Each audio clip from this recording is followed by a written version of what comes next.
Shut the up, Mom. Hey, Johnny, stop that. You don't talk to me like that. That's not nice. Shut up, Mom. I know you done lost your damn mind. Come here. And that's an example why you should not be talking to your parents that way, using profanity or disrespecting your mom and dad in a disrespectful tone. Good evening and welcome to Give Me a Break. I'm Jonathan Carmody.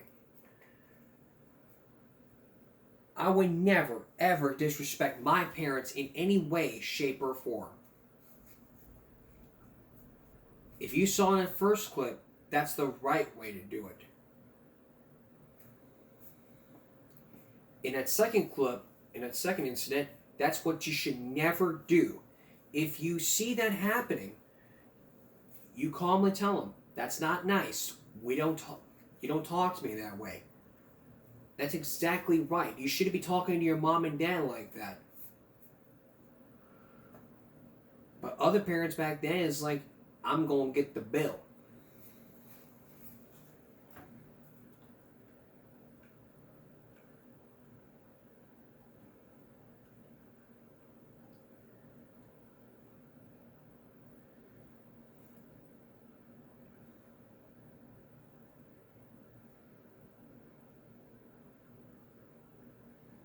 But here's what would happen if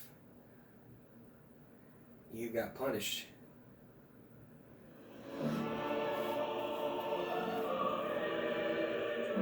Then This is from Pay about half the cost of a national This is average from to earn a bachelor's Timeless degree from Tim. WGU. Our flat rate tuition at your I look to the side. Oh, no.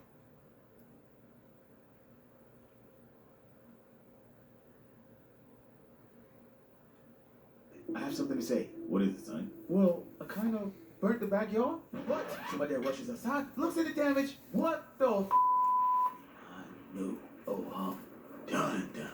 How did this happen? See, I had the match, right? Oh, match? But then everything was fine. But then I came back again, and it wasn't. You not doing that to grill with fire, yeah?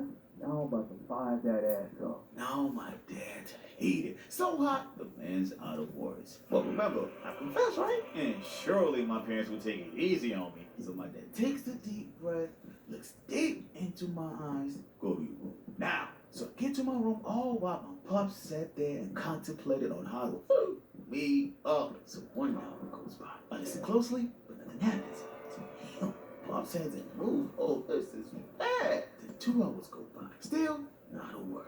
Oh, damn, Tim. What diabolical punishment is Pops coming up with? Then 5 whole hours go by. Still, nothing happens. Okay, this is good. Maybe Pops forgot. So your boy finally falls asleep. Tim, wake up. Dad, it's time for my punishment. Are you gonna whoop me? I thought about it, but since you confessed, I'm not gonna whoop you. Wow, really? But I will punish you. And your punishment is you getting a job. What? But I'm a little kid. This day forward, each weekend you will mow every house on the block until you recover the losses. That way, you learn responsibility. Here's what happened. Got me thinking someone broke in? You even think before you act?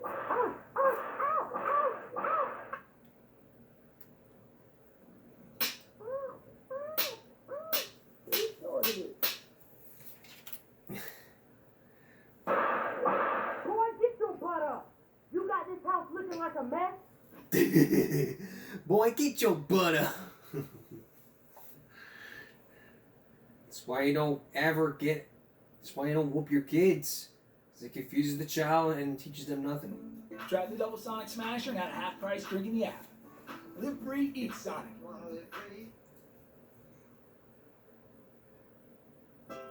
Hi, we're Visible. If you're looking for one-line wireless plans without hidden fees, Well, how about when you get caught for skipping class?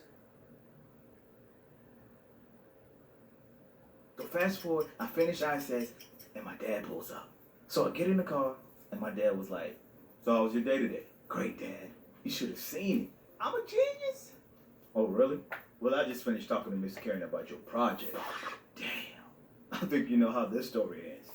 Moral of the story: don't be too smart for your own good.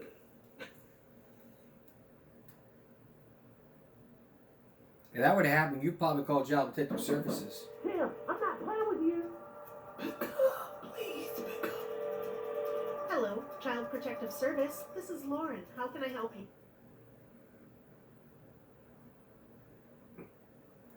Call him. Call him for a few more seconds, goes to his back pocket, and hands me a phone. What do you want me to do with that? Call him. Call who? You know who to call. Oh, what do I say?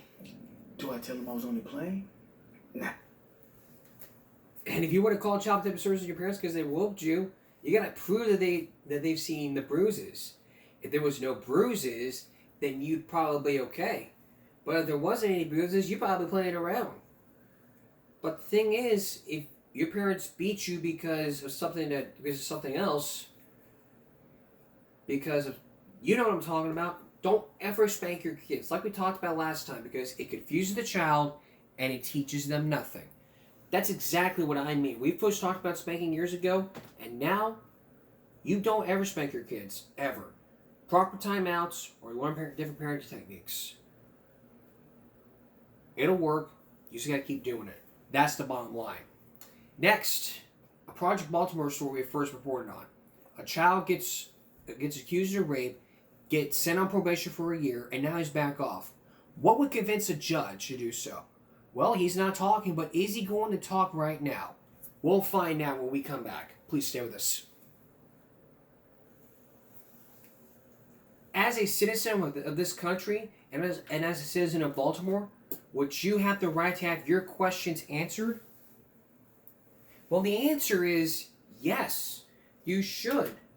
But what if you didn't get the answer you wanted and you got thrown out?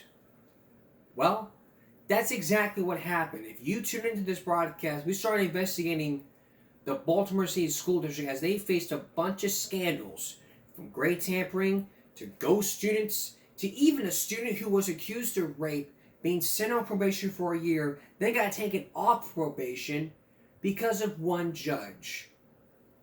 And for weeks, Project Baltimore has been trying to reach him, but he kept declining the request for an on-camera interview.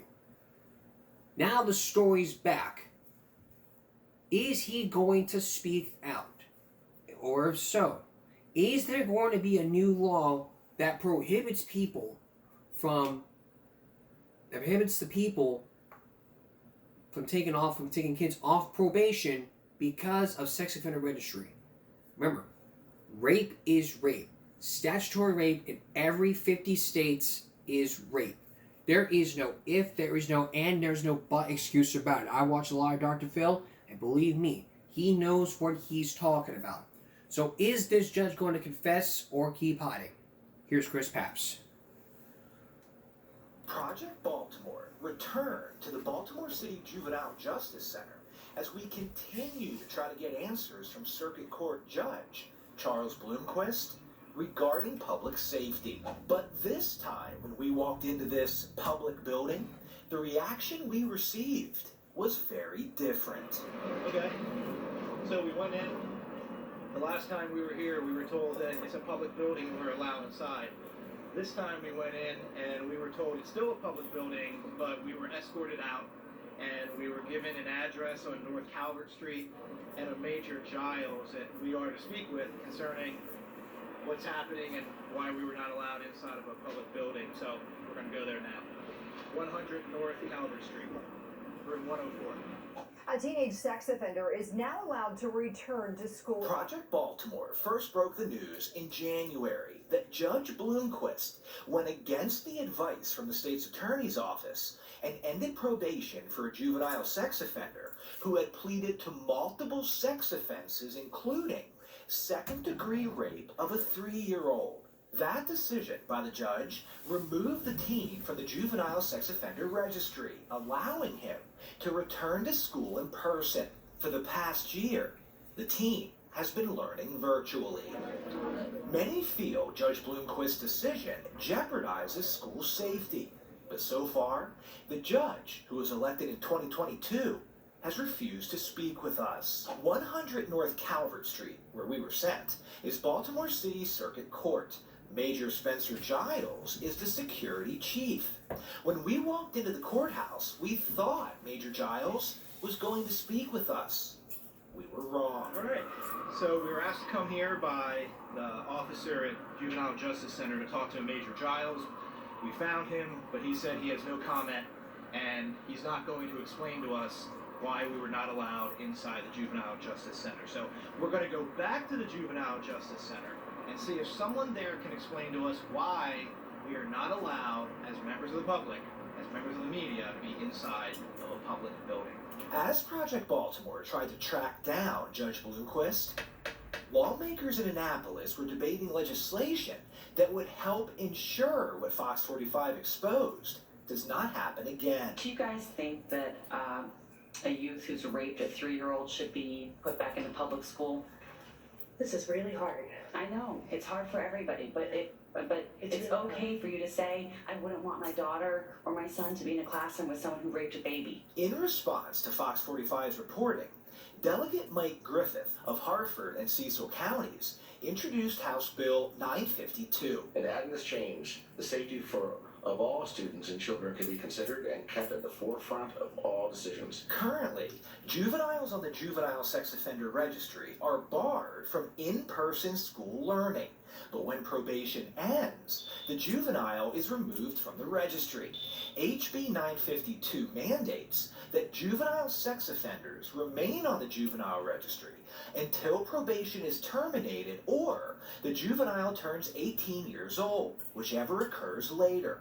Supporters, like Harford County State's Attorney Allison Healy, say the bill adds another level of protection to keep sex offenders out of schools. Our children are our most vulnerable citizens and they deserve the maximum protection. But at the hearing, some groups, such as the Coalition to Reform School Discipline, opposed the bill, saying it's better to rehabilitate juvenile sex offenders in a school, not at home. All children deserve classrooms, not screens. We believe in facts over fear. Which is why we've been trying to speak with Judge Bloomquist to get more facts. But back at the Juvenile Justice Center, now for the second time, we were told in order to enter the building, we needed approval from the Maryland Judiciary. So standing outside, we called Nick Cavey, his public information officer. Hey Nick, this is Chris Papst from Fox 45. Just letting you know I am recording this conversation. I am standing outside of the Baltimore Juvenile Justice Center, and I went inside and they escorted me out twice, saying that even though it's a public building that I'm not allowed inside. Can you explain that for me, please? Project Baltimore will keep you updated on when we hear back from the Maryland Judiciary. We believe the public deserves to hear from elected judges when they issue rulings that many feel jeopardize public safety. We also believe the public deserves answers as to why the media is not being allowed inside of a public building. I'm Chris Papst, and this is Project Baltimore. I'm Chris Papst. Thanks for watching. It's taxpayers at its work, you know? It's just the taxpayers. Here's another. This judge is to be disbarred. But with a 3-year-old, it's madness. The student may be mental education, but not in a school. School decision. Absolutely terrific report on the issue, and the attempts to get accountability from the judge. Keep up the great work. Let's see the Hope judge sees this and is hoping you to resign. Keep it up, Chris.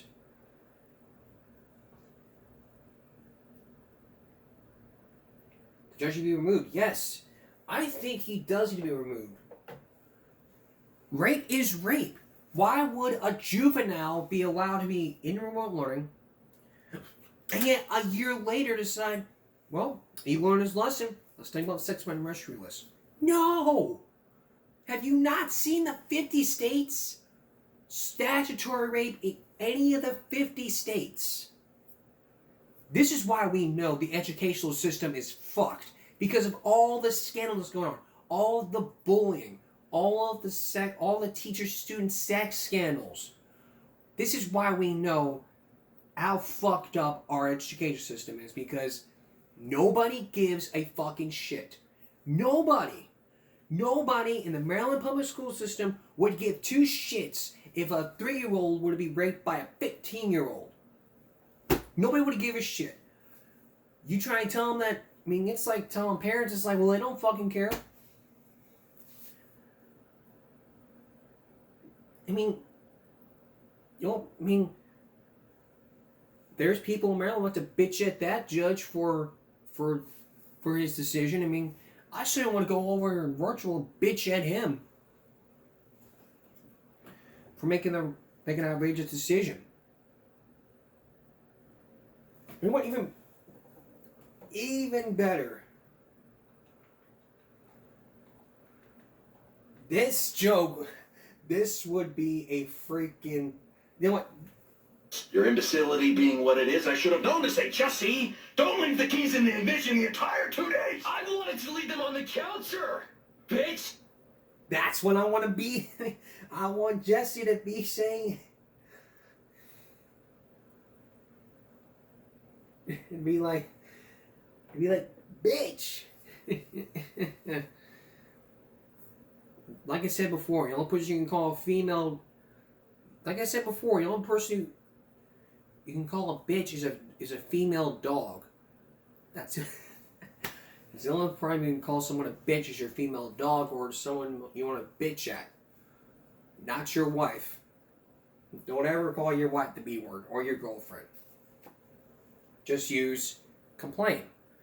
Well, keep bitching at that judge and maybe then he'll come out and say, you know what, I'm going to come forward, I'm going to talk.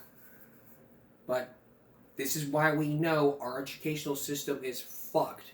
Because of all of the scandals. So the big question is there more bullying going on in our schools? Because remember, all these scandals are created because the school system does not give a fuck.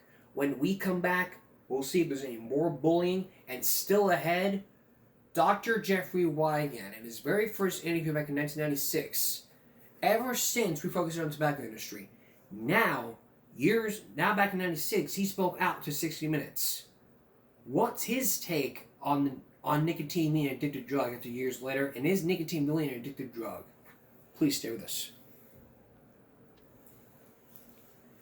Welcome back. It is 2025. We are 2 months into 2025. And yet all your kids out there are bullying other kids.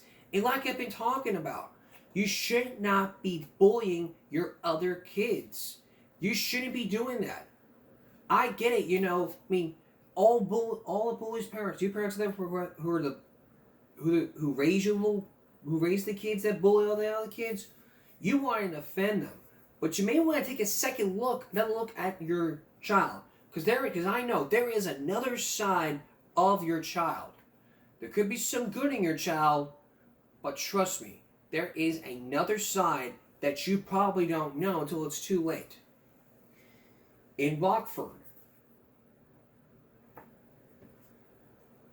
there was a school board meeting to prevent bullying from happening. It's an updated code of conduct. So is that being updated? And will parents ever know? We'll take a look.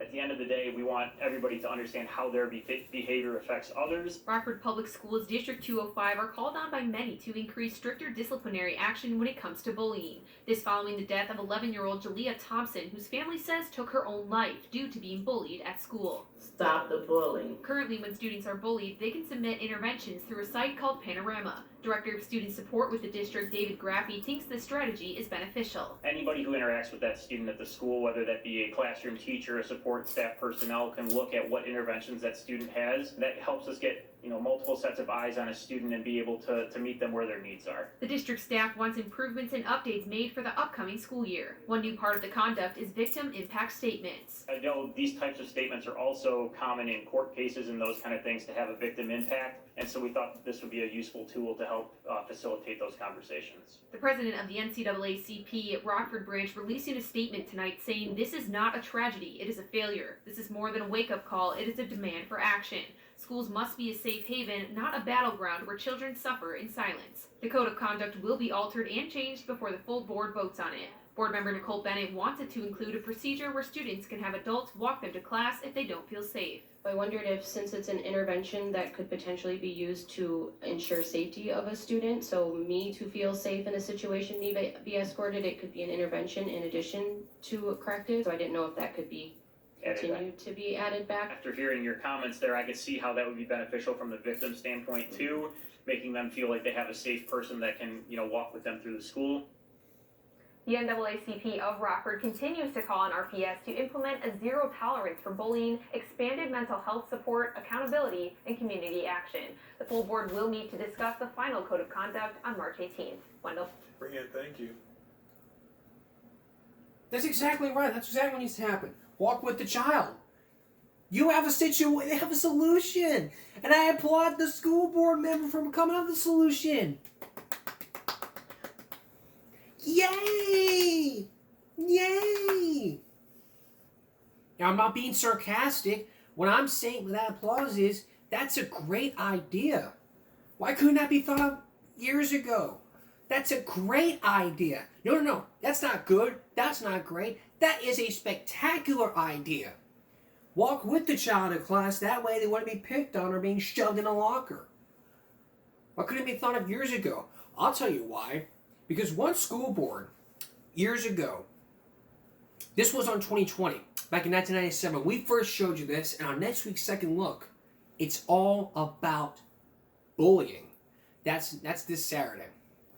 There were 2 girls who were being bullied, and 3 girls targeted those 2 girls. The school did nothing but suspend the victims. They talked to the superintendent and say, look, my children's being bullied. I don't know what to do. Can you come up with a solution? Well, the solution was aids with walkie-talkies. The strategy didn't work, and you know what the school said? We cannot keep your child safe. We will provide you with homebound school. That was Mr. King who said that, and I'm quoting that victim. I'm quoting the victim's parents. That is what they said. And believe me, believe me, if I were to hear those words, that's him saying, I failed your child. That's an inaccurate statement. If I was that superintendent, I would have suspended him with pay to retrain that principal and saying, look, you cannot make a statement like that. They'll want to leave the school. And it's like, well, what else can we do? We tried everything. Not everything. Who are the girls? Well, the victims are afraid to say their names. Write them out. That way, if you write out the child's name, that way it'll make them feel better.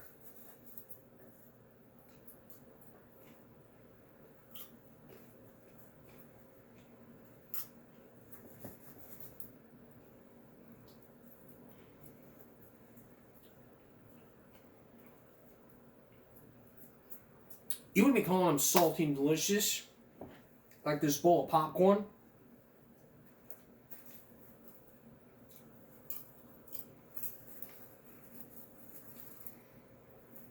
There's a lot of popcorn.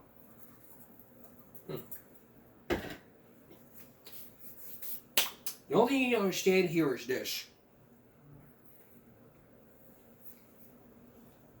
I take bullying very seriously. It's also why I create the Stop Bullying Speak Up group on Facebook to help prevent bullying in every single school. Now here's the second story of some students who were disciplined for bullying. Now on a story we first brought you on Friday. We received several tips. WQC TV6 update now on a story we first brought you on Friday. We received several tips about a Facebook video. It showed students from West Carroll Middle School dragging and stepping on another student. We've chosen not to show that video because it involves minors. Now tonight, the West Carroll superintendent says the students in the video have been disciplined for inappropriate behavior. I love the house. I actually like it, and I think it's wonderful. Tatiana Williams with the reason. Okay.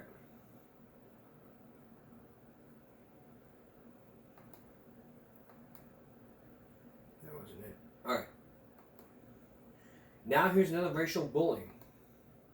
Kind of a follow-up on a story that Western Mass News has been following closely for more than a year now. After students were, the Department of Health has just come out with corrective action. But is it enough? Speaking with a mom whose son used to go to school in that district. Reagan. Yeah, that's right, Chris. We've been following this story for a while now. If you remember, just a little bit over a year ago, a black student says that she was bullied, racially charged, bullied by her white classmates. Now, she says she was even put up for a mock slave auction, and her parents filed against the school, and then the Hampton District Attorney's Office did their own investigation and put charges against those students, and now DESE is coming out with their own report. There's been no remorse, there's been no apologies, there's been no accountability. It's time for some accountability. After several incidents of alleged race-based misconduct between students in the Southwick Tullen Granville Regional School District during the 2023-2024 school year, the Department of Elementary and Secondary Education launched an investigation. The findings coming out this week. The mother of one of the victims, a young girl, shared this message with Western Mass News. I believe this report is an important step for change, accountability, and compliance. I know it to be true that SRS continues to struggle with racism, bullying, and DEI, and if the heads are not held accountable, there will be no change. But before this, there was Michelle Perro's son, who she claims was brutally bullied in 2019 before being pulled out of the district. Here's what Perro had to say after reading the report from DESE. I am very thankful that DESE is acknowledging it. However, we also filed with DESE and they found the district to be non-compliant also, and they established some corrective action plans for the bullying, and obviously the district did not follow through with those plans.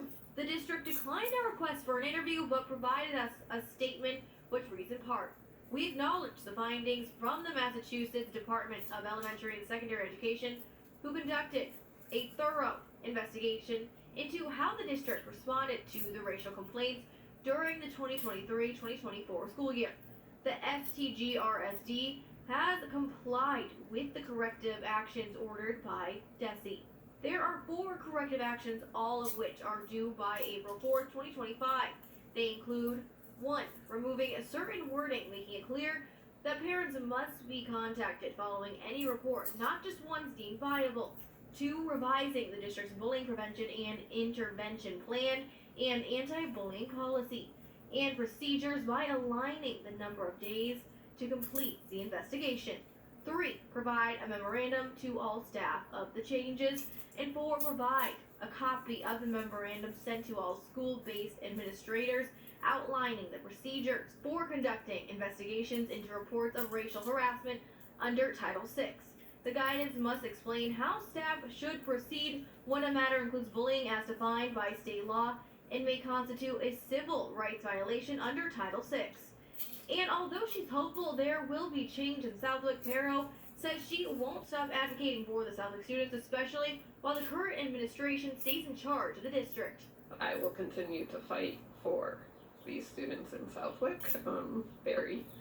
All of them, I hold them very dear in my heart, and there needs to be change in that district. There needs to be change. In the report, DESE does note that the department's investigation does not address criminal allegations, which the department understands were being addressed by the Hampton District Attorney's Office. For now, reporting live in Southwick, Reagan Lovegrave for Western Mass News. I love the house. I actually like it, and I think it's wonderful. Katya. Alright. Here's one more bullying story, then we're going to take a break. Alright. From bullying in sports to mandatory school disclosure, Senate panel gets an earful.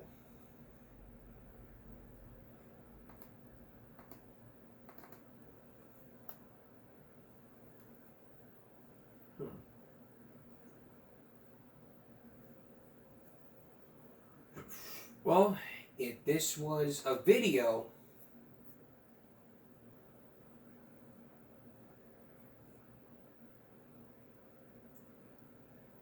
This is about Senate Bill 211, related to college and school sports allowing them no co-ed teams. So, this plummets on the new bullying. So, I rest my case. And I do really. I do rest my case. So. Actually, I don't rest my case because. I don't know why. Okay. Up next, Dr. Jeffrey Wigand, in his first interview back in 1996, says he first explained why nicotine is a very dangerous drug. Please stay with us. Every story that you see on the news could lead you to believe that you're interfering, that you're being a tortious interference, interfering with something that you should not be reporting. Would you ever imagine being a journalist and to get the story and being sued just to get the risk of it? Meaning, would you ever get sued for reporting stories you shouldn't be reporting on because you're afraid of being sued? Well, back in February 1996, if you watched that episode of 60 Minutes with Dr. Jeffrey Wigand, you might have seen Mike Wallace you might have seen 60 Minutes getting sued by Brian Williamson because of CBS management. But why would they agree to take it to air this story, not knowing that it would be, in fact, tortious evidence? You're about to see that full interview and the reason why 60 Minutes paid Dr. Wigand. Here's Mike Wallace. What Dr. Wigand told us in that original interview was that his former colleagues, executives of Brown and Williamson Tobacco, knew all along that their tobacco products, their cigarettes, pipe tobacco, contained additives that increased the danger of disease. And further, that they had long known that the nicotine in tobacco is an addictive drug, despite their public statements to the contrary, like the testimony before Congress of Dr. Wigand's former boss, B&W Chief Executive Officer Thomas Sandifer. I believe that nicotine is not addictive. I believe he perjured himself because I watched those testimonies very carefully. All of us did. There was the whole line of people, the whole line of CEOs up there, all swearing that. And part of the reason I'm here is I felt that their representation clearly, at least within Brown Williamson's representation, clearly misstated what they commonly knew as language within the company. And we're in the nicotine delivery business. And that's what cigarettes are for. Most certainly. It's a delivery device for nicotine. A delivery device for nicotine. Put it in your mouth, light it up, and you're going to get your fix. You get your fix. Dr. Wigand says that Brown and Williamson manipulates and adjusts that nicotine fix, not by artificially adding nicotine, but by enhancing the effect of the nicotine through the use of chemical additives like ammonia. This process is known in the tobacco industry as impact boosting. While not spiking nicotine, they clearly manipulate it. The process is described in Brown and Williamson's lead blender's manual and in other B&W documents. There's extensive use of this technology, which is called ammonia chemistry, that allows for nicotine to be more rapidly absorbed in the lung and therefore affect the brain and central nervous system. And then there are these documents, thousands of pages of confidential scientific reports and legal memoranda from B&W's secret files, which experts say support Dr. Wigand's claim that Brown and Williamson's executives had had strong reason to believe all along that nicotine is addictive and that their tobacco products cause cancer and other diseases. Most of these documents had been locked away in B&W's lawyers' confidential files in Louisville, Kentucky, until this man, the paralegal in that law office, Merrill Williams, walked off with them. The documents found their way to Dr. Stanton Glantz, a professor of medicine at the University of California Medical Center in San Francisco. It was Dr. Glantz and a team of scientists from the university who wrote about the documents this past summer in a series of articles in the Journal of the American Medical Association. What is the story that the documents told you? They told me that 30 years ago, Brown and Williamson and British American Tobacco, its parent, knew nicotine was an addictive drug, and they knew smoking caused cancer and other diseases. And Dr. Glantz says these documents reveal how Brown and Williamson was keeping that knowledge from the public. And they also developed very sophisticated legal strategies to keep this information away from the public, to keep this information away from public health authorities.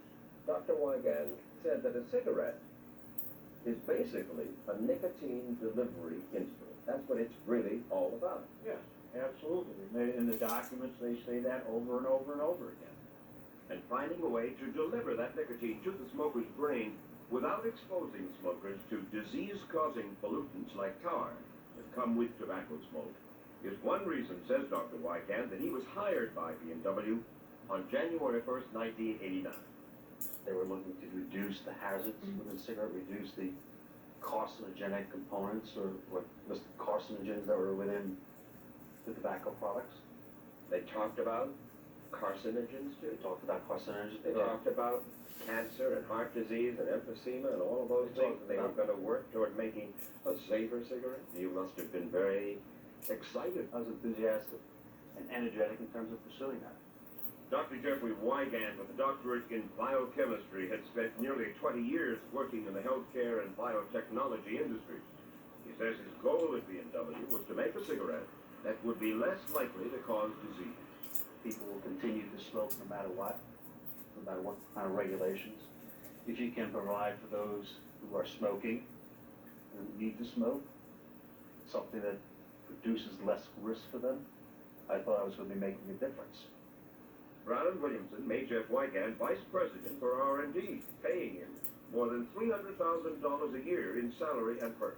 You know, I was very inquisitive when I came on. Have you ever done any nicotine studies? Have you done any pharmacology studies? Have you done any biological studies? Have you looked at the effect of nicotine on the central nervous system? And always, in general, categorically, no, we don't do that kind of work. But according to those thousands of papers from B&W and its parent British American Tobacco's confidential files, the company had in fact done exactly those kinds of studies. Dr. Wiegand says he did not suspect there was anything wrong until he attended a meeting of scientists who worked for British American tobacco companies from around the world. Dr. Wiegand says that his colleagues talked about working together to develop a safer, a less hazardous cigarette, a cigarette less likely to cause disease. But when it came time to write up their ideas, to create a documentary record of their discussions, B&W's lawyers intervened. The minutes that came in were roughly about 18 pages long. I knew what was in the content. They were rewritten by Kendrick Wells. Who's he? Kendrick Wells was one of the staff attorneys at B&W. And he rewrote the minutes of the meeting? He rewrote the minutes of the meeting. He edited out the discussions on safer cigarette and basically toned the meeting down. You're saying that one of the staff attorneys for B&W here in the United States, whose name was Kendrick Wells, an attorney, rewrote the minutes of this research meeting with all of the research heads of BAT Industries. That's correct. In order to sanitize it, in a sense. Sanitize it as well as reduce any type of exposure associated with discussing a safer cigarette. When you say you have a safer cigarette, that now takes everything else that you have available and say it's unsafe. And that, from a product liability point of view, gave the lawyers great concern. Kendrick Wells, the lawyer Dr. Wiegand says deleted materials from the minutes of the scientific meeting, is now the assistant general counsel of B&W. Why would B&W lawyers like Kendrick Wells be so concerned?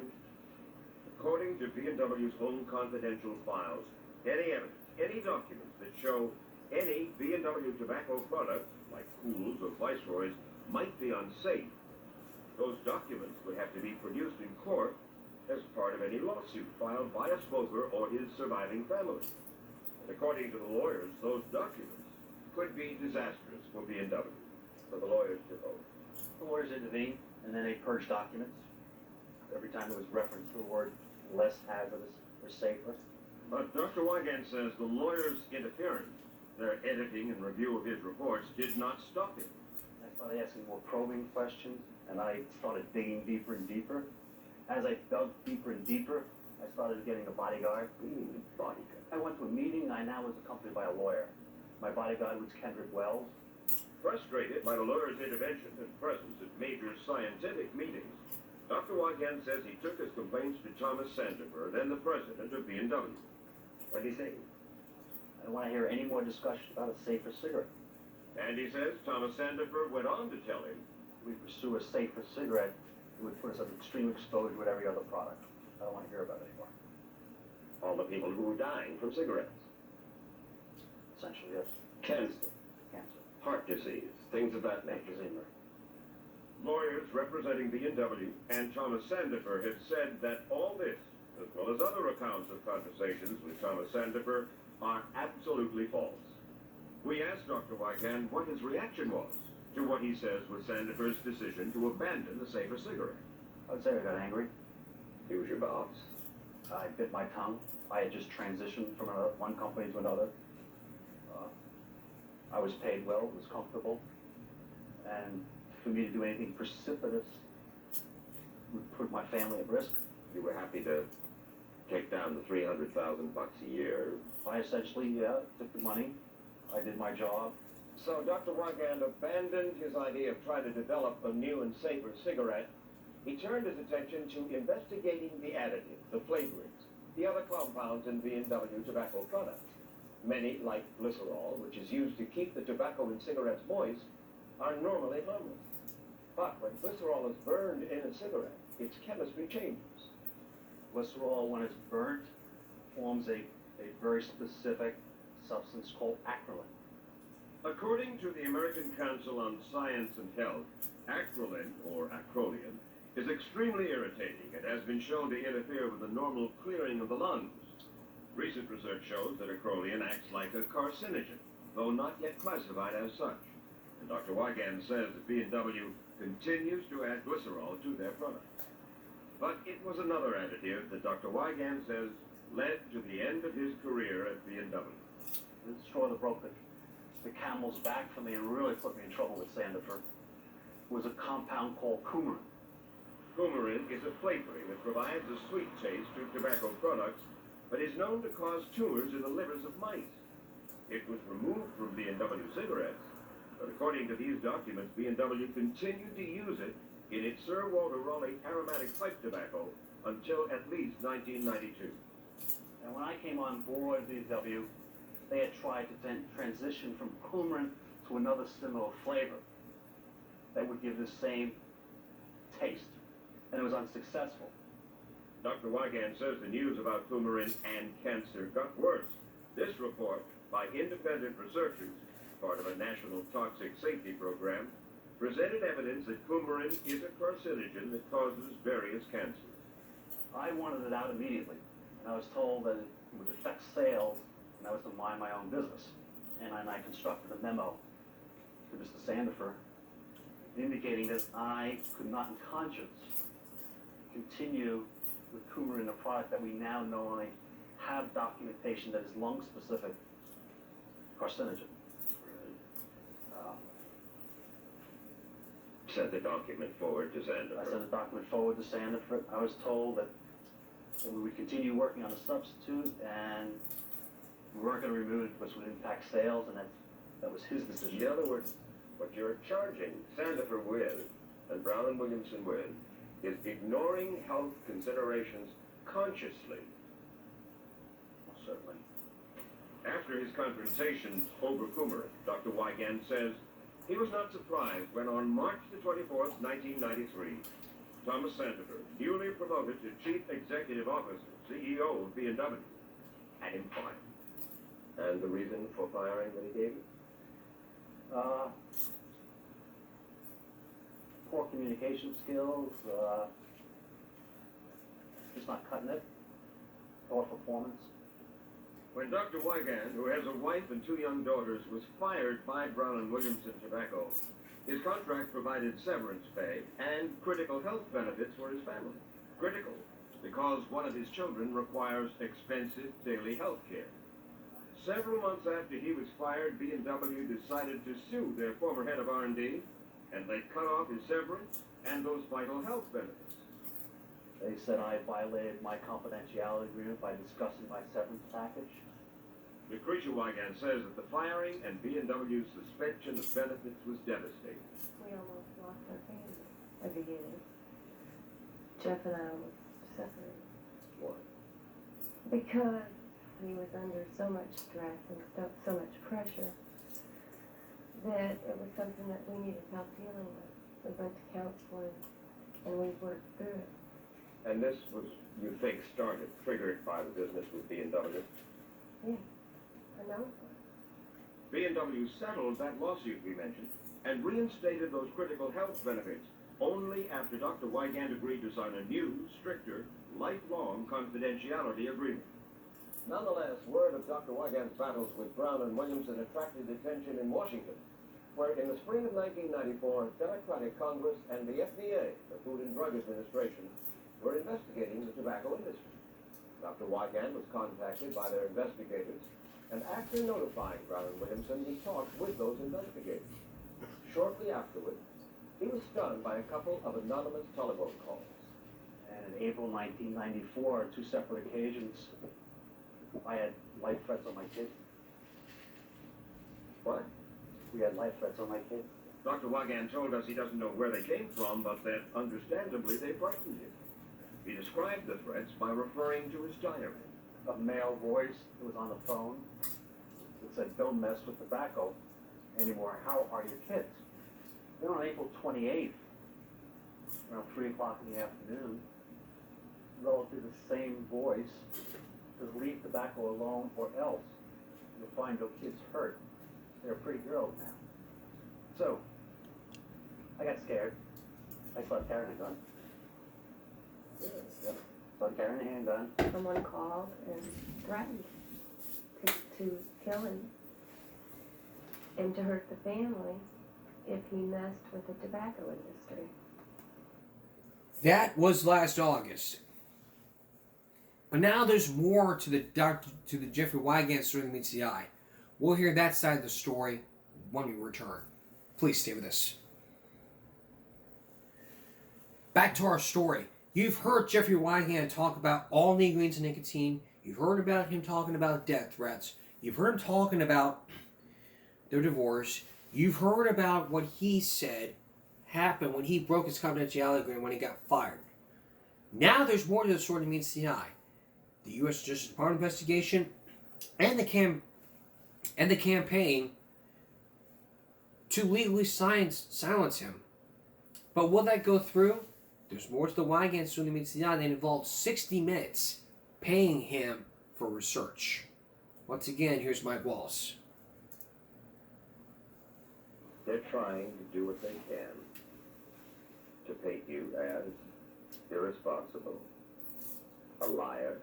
Well, I think the word they use, Mike, is a master of deceit. You wish you hadn't come forward. You wish you hadn't blown the whistle.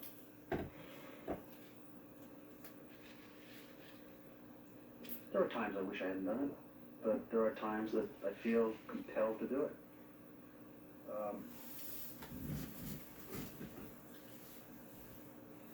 If you ask me if I would do it again, or if I think it's worth it, yeah. I think it's worth it. I think in the end, people will see the truth. Well, these 3 men have seen the same truth as Wygand. They are the state attorneys general of Florida, Minnesota, and Mississippi, where Dr. Wygand is testifying in a multi-billion-dollar lawsuit against the tobacco industry. Mike Moore is Attorney General of Mississippi. Jeffrey's testimony is going to be devastating, Mike, to the tobacco industry. So devastating that I fear for his life. I think... Are you serious? I'm very serious. The information that Jeffrey has, I think, is the most important information that has ever come out against the tobacco industry. This industry, in my opinion, is an industry who has perpetrated the biggest fraud on the American public in history. They have lied to the American public for years and years. They have killed millions and millions of people and made a profit on it. So I hope that they won't continue to lie and try to destroy Jeffrey like they destroyed the other lives of people all over this country. The campaign to destroy Dr. Jeffrey Wygand began over 2 months ago in the midst of a media frenzy over our failure to broadcast our August interview with him. Brown and Williamson sued Dr. Wygand for talking to us despite his confidentiality agreement, and they got a court order in Kentucky to try to silence him from speaking out further. Then investigators hired by B&W fanned out across the country looking for anything they could use to discredit the whistleblower. They been going around to my family, my friends, digging up and digging here and digging there. Then they're lawyers. B&W has a half dozen major firms working on the Jeff Wigand case. Their lawyers compiled the results of their nationwide dragnet into a summary that alleges that in recent years, Dr. Wigand pled guilty to everything from wife beating to shoplifting. Beyond that, they charged him with a multitude of sins, from fudging his resume to making a false claim 3 years ago for $95.20 for dry cleaning. Then Brown and Williamson retained John Scanlon to get their story to the media. Scanlon is a fixture of the New York media scene who has close personal relationships with print and television reporters and producers, as well as editors and publishers. We asked him to sit down and discuss the charges he has been circulating to me and other reporters, but he declined. But Scanlon did make this statement to a CBS News camera crew. He's running for cross-examination. His victims have decided to respond and present evidence that he's in fact a habitual liar. The smear campaign, it's been very systematic, very organized, very well done. My background is I have a PhD in biochemistry. Today, Dr. Wigand is a $30,000 a year science teacher at a Louisville, Kentucky public high school. And his students, his faculty colleagues, and his family were stunned last month when a Louisville television station broadcast some of Brown and Williamson's accusations. Court records show Wigand was charged with theft by unlawful taking and shoplifting. Then the Brown and Williamson 500-page dossier on Wigand was given to the Wall Street Journal, who investigated the charges. And last Thursday, in his front-page story, the Journal reported that, quote, a close look at the file and independent research by this newspaper into his key claims indicates that many of the serious allegations against Dr. Wigand are backed by scanty or contradictory evidence. And they continued, quote, some of the charges, including that he pleaded guilty to shoplifting, are demonstrably untrue. We put that Journal statement to Gordon Smith, an attorney designated by Brown and Williamson to talk to us. The Wall Street Journal went through all of that material. It says that what the dossier that you put together, scant evidence. Mr. Wallace, that's dead wrong. There's not scant evidence.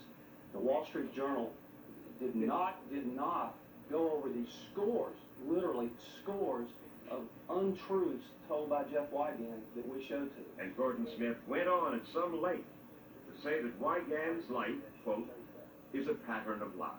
Well, I don't understand, frankly, Mr. Smith. I really don't understand. Brown and Williamson must be in a panic if they're going after this man as hard as you are. You're wrong. There are no material inaccuracies in that book. None whatsoever. But not included in that dossier were Brown and Williamson's own personnel records, which showed that Wigand had received good performance appraisals for the first 3 years from B&W. In his 4th year, however, those appraisals turned sour. But despite that, even after he was fired, he received this letter from Brown and Williamson's personnel director. To whom it may concern, Dr. Jeffrey Wigand was instrumental in the development of new products, as well as the major impetus behind the significant upgrade in our R&D technical capabilities, both in terms of people and equipment. During his tenure at Brown and Williamson, Dr. Wigand demonstrated a high level of technical knowledge and expertise. And this is on your own stationery, your own man, saying that about him. Mike, Brown and Williamson refused to be a reference for Jeff Wigand after he left. This letter was negotiated with his attorney, and it was the only statement Brown and Williamson would ever make about him, because Brown and Williamson did not want to be a reference for Jeff Wigand. And Mr. Smith had this to say about our relationship with Jeffrey Wigand. You're being led along by a guy who's not believable. You're getting half the story. You've got a vested interest in making this man credible. Why do we have a... CBS has paid this guy $12,000. For what? I believe for consulting. Now, wait just a moment. Let's get this straight. Paid him $12,000 for what? To consult on a story for CBS. For the record, as we explained to Mr. Smith, 60 Minutes did in fact hire Dr. Wigand 2 years ago to act as our expert consultant, to analyze nearly 1,000 pages of technical documents leaked to us not from Brown and Williamson, but from inside Philip Morris, another tobacco company. At that time, Dr. Wiegand told us he would not talk with us about Brown and Williamson, and he did not, until over a year later. I felt an obligation to tell the truth. There were things I saw, there were things I learned, there was things I observed that I felt that needed to be told. Focus continues to be on what I would call systematic and aggressive tactics to undermine my credibility and some of my personal life. But you expected that, didn't you? Well, I didn't expect to the extent that it's happened, okay? It's disrupted not only my life, I'm in divorce proceedings now. These three state attorneys general say that no matter what B&W's accusations are, they remain convinced that what Wiegand has to say about the tobacco industry in general and Brown and Williamson in particular is thoroughly credible. They are suing the tobacco industry for the billions of dollars in state Medicaid costs their states have paid to treat people who have become ill from smoking. Minnesota Attorney General Hubert Humphrey III. We want to see the full truth come out. We want the deception and fraud and the violations of our state laws stopped. And we want people that are making the money on this product to bear the full cost of the health care burden that is there. Bob Butterworth is the Attorney General of Florida. The issue has been deceit. Deceit. Pure and simple deceit. The cigarette companies made a decision that they would withhold valuable information from the American public, information that the consumer would need to make an intelligent decision as to whether they wish to smoke or not to smoke. Again, Mississippi Attorney General Mike Moore. I'm used to dealing with cocaine dealers and crack dealers, and I have never seen damage done like the tobacco company has done. There's no comparison. Cocaine kills 10, 15,000 people a year in this country. Tobacco kills 425,000 people a year. Mike, it's absurd to suggest that tobacco is any way like cocaine in terms of addiction. It's absolutely absurd to suggest that. Brown & Williamson makes a lawful product. They sell it and make it in a lawful way. Well, then why do 425,000 people die every year?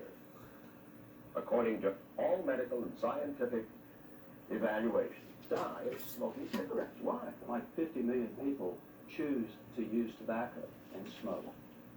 So, on a cost-benefit ratio, it's only 425,000 people who die out of the 50 million. No, Mike. That's a small fraction. That's a bunch of people. No, Mike, not at all. People choose to smoke. People choose to stop smoking. I think you used to smoke and you chose to stop smoking. Right. It's their choice. It's a lawful product. It's marketed and manufactured lawfully. B&W has questioned Dr. Wiegand's character, but he says that's just a smokescreen, and he has some questions for Brown and Williamson. Why don't they deal with the issue of whether they can develop a safer cigarette? Why don't they deal with the issue of knowingly using additives that are known to be carcinogenic in order not to influence sales? Why don't we deal with that issue? Brown and Williamson did answer some of Dr. Jeffrey Wiegand's question for us. They told us they have removed coumarin, that's carcinogenic flavoring, from their Sir Walter Raleigh aromatic pipe tobacco, but they insist it never posed a health risk to smokers. B&W lawyer Kendrick Wells declined to talk to us, but he did deny in testimony last week Dr. Wiegand's charge that he had altered the minutes of that scientific meeting. And B&W says the truth will come out in the end when they get a chance to cross-examine Dr. Wiegand under oath. And they insist that we, CBS, cannot report on this story objectively since we are indemnifying Dr. Wiegand in B&W's lawsuit against him. 2 months ago, CBS agreed to do that, after a leak resulted in the disclosure of Dr. Wiegand's identity before he was prepared to go public. Though still unaware of where that leak had come from, CBS decided to take financial responsibility for the impact that leak had on Dr. Wiegand because it exposed him to a lawsuit by Brown and Williamson. A footnote. This banner headline yesterday in the Louisville Courier-Journal, B&W's hometown newspaper, about charges their employees had engaged in smuggling and bribes in Louisiana. In that story, the U.S. Attorney in New Orleans says, look for some indictments in the very near future. And in the future, we'll have more stories about tobacco. We've already talked about the tobacco tapes. What I want to talk to you, what we're going to talk about next,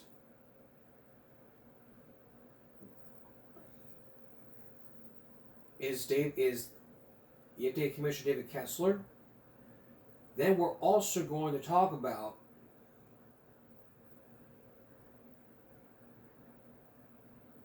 Victor Crawford, the tobacco lobbyist. Then we're also going to look at what would happen if the tobacco industry were to lose a case.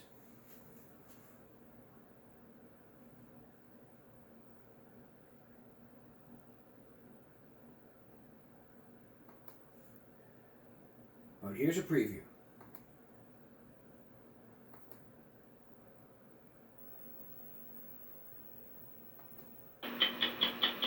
Here's a preview of our next report coming up on Wednesday, which we'll have after this. Please do this. Here's a preview of what we have for you coming up tomorrow. 100 children die each year in cigarette-related fires, ignited fires. Now, those children aren't smoking in bed. Those children haven't started those fires. Those children are innocent victims.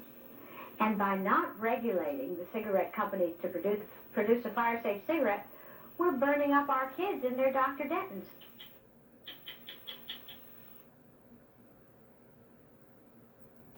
That story coming up tomorrow. And then tomorrow we have more Project Baltimore. That's all for this edition of Give Me a Break Tuesday. We'll see you again for Give Me a Break Wednesday. For all of us here at YouTube, stop bullying, speak up. Concentration, not strength. No jaywalking. Have a good night.